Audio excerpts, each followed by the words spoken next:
आलस्य इंसान का सबसे बड़ा दुश्मन है, ये बात सभी जानते हैं। एक आलसी व्यक्ति कभी भी जीवन में सच्ची सफलता प्राप्त नहीं कर सकता। लेकिन सोचिए, क्या होगा अगर वही इंसान अपनी जिम्मेदारियों का महत्व समझे और आलस्य छोड़कर कड़ी मेहनत के रास्ते पर आगे बढ़े। आज की कहानी एक ऐसे ही युवक की है जिसने अपनी आलस्य की बुरी आदत को छोड़कर अपने जीवन को बदल दिया। इस कहानी से आप भी सीख सकते हैं कि सही मोटिवेशन और दृढ़ संकल्प हमें कैसे सफल बना सकते हैं। इसलिए कहानी को अंत तक जरूर देखें।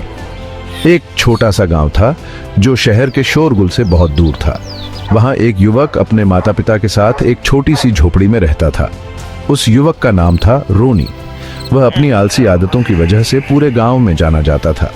हर दिन उसका काम होता था अपने पिता के साथ खेतों में काम करना और धान के खेतों में आने वाले पक्षियों को भगाना।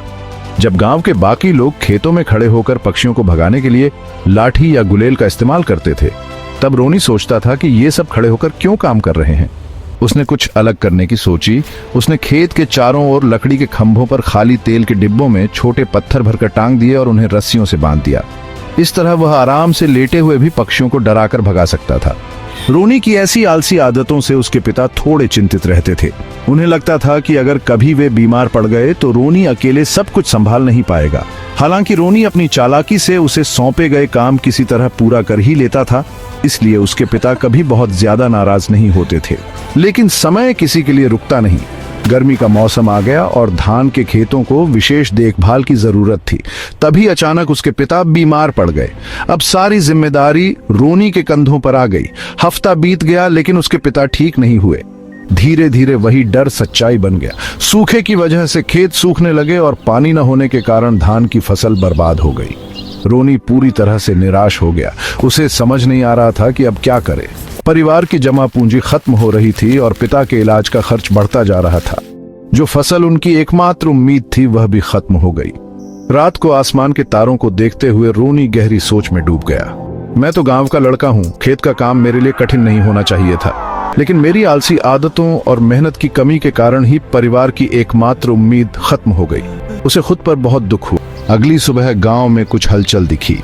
पता चला कि राजा ने अपने सिपाहियों के जरिए गांव में एक प्रतियोगिता की घोषणा की है। यह प्रतियोगिता राजकुमार के जन्मदिन के उपलक्ष्य में रखी गई थी और विजेता को एक सोने का डिब्बा दिया जाएगा। जब रोनी ने सुना कि इनाम में सोना मिलेगा तो उसने बिना कुछ सोचे प्रतियोगिता में भाग लेने का निश्चय कर लिया। गांव के लोग हंसने लगे, यह आलसी लड़का क्या कर पाएगा। उसके माता पिता को भी विश्वास नहीं था कि वह जीत पाएगा, लेकिन उन्होंने उसे इजाजत दे दी। उन्हें उम्मीद थी कि शायद यह प्रतियोगिता रोनी की जिंदगी बदल देगी और उसे जिम्मेदार बना देगी। 3 दिन बाद प्रतियोगिता शुरू हुई। सभी प्रतियोगी गांव के पास के एक तालाब में जमा हुए। रोनी ने देखा कि बाकी प्रतियोगी उससे कहीं ज्यादा ताकतवर और प्रशिक्षित थे। वह सोच में पड़ गया, मैं इनके साथ कैसे मुकाबला करूं? लेकिन उसने हार नहीं मानी। उसने अपने परिवार की स्थिति को याद किया और संकल्प लिया कि चाहे कुछ भी हो जाए, उसे यह प्रतियोगिता जीतनी ही है। पहले राउंड में सभी को तालाब पार करना था। नियम था कि वे किसी भी तरीके से तालाब पार कर सकते हैं। जो पहले 3 प्रतियोगी तालाब पार करेंगे वे अगले राउंड में जाएंगे। घंटी बजते ही सबने तालाब में छलांग लगा दी, लेकिन रोनी ने कुछ अलग सोचा। वह तालाब के किनारे खड़ा होकर सोचने लगा। कुछ देर बाद वह पास के जंगल में गया और एक छोटा लकड़ी का टुकड़ा ले आया। उसने उसे एक छोटी नाव की तरह तैयार किया। एक बड़ी लकड़ी की छड़ी को चप्पू की तरह इस्तेमाल करते हुए वह धीरे धीरे तालाब पार करने लगा। रोनी ने सोचा, प्रतियोगिता तालाब पार करने की है, तैरने की नहीं। धीरे धीरे उसने थके हुए अन्य प्रतियोगियों को पीछे छोड़ दिया और आखिरकार तीसरे स्थान पर पहुंचकर अगले राउंड में चुन लिया गया। अगले दिन फाइनल राउंड शुरू हुआ। अब तीनों प्रतियोगियों को एक बड़े मैदान के पार एक लकड़ी के भारी ब्लॉक को 1 किलोमीटर तक धकेलना था। उन्हें कुछ औजार दिए गए थे, लेकिन वे केवल एक ही औजार का उपयोग कर सकते थे। घंटी बजते ही अन्य प्रतियोगियों ने रस्सी और लीवर जैसे औजार चुन लिए, लेकिन रोनी शांत खड़ा सोचता रहा।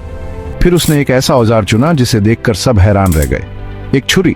सभी सोचने लगे, भला छुरी से लकड़ी के ब्लॉक को कैसे धकेला जा सकता है। लेकिन रोनी ने अपनी समझदारी का परिचय दिया। उसने छुरी से ब्लॉक को काटना शुरू किया और उसे गोल आकार में बदल दिया। अब यह गोल ब्लॉक उसके लिए ढकेलना आसान हो गया। उसने अपनी पूरी ताकत झोंक दी और आखिरकार सबसे पहले फिनिश लाइन पार कर गया। गांव के सभी लोग हैरान रह गए। उन्होंने रोनी के आत्मविश्वास और मेहनत की सराहना की।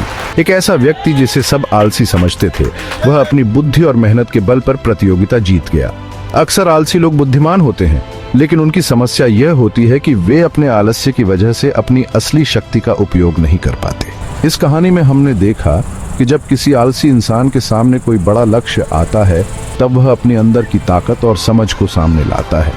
अगर आप भी खुद को आलसी महसूस करते हैं तो कोई बड़ा लक्ष्य निर्धारित करें, अपने माता पिता की मेहनत का सम्मान करें और अपने जीवन में कोई ऐसा उद्देश्य खोजें जो आपको हर दिन उठकर मेहनत करने की प्रेरणा दे। अगर ये कहानी आपको अच्छी लगी हो तो इस वीडियो को जरूर शेयर करें और अगली कहानी के लिए हमारे साथ जुड़े रहें।